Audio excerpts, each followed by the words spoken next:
Taip pat stengiamės susisiekti su frakcijos Tvarka ir Teisingumas nariu laikinosios komisijos svarsčiusios darbo partijos atstovų imuniteto panaikinimo klausimą pirmininku Andriu Mazuroniu.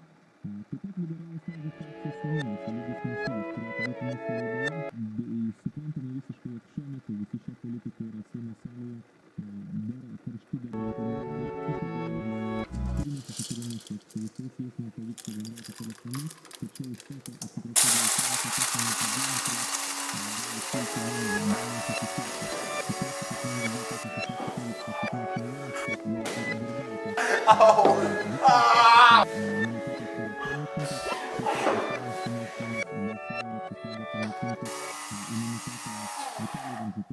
Be abejo, labai norėtųsi išgirsti argumentus ir kaip ši situacija keičia iš pačių politikų lūpų ir aš labai tikiuosi, kad mums artimiausiu metu tai pavyks padaryti.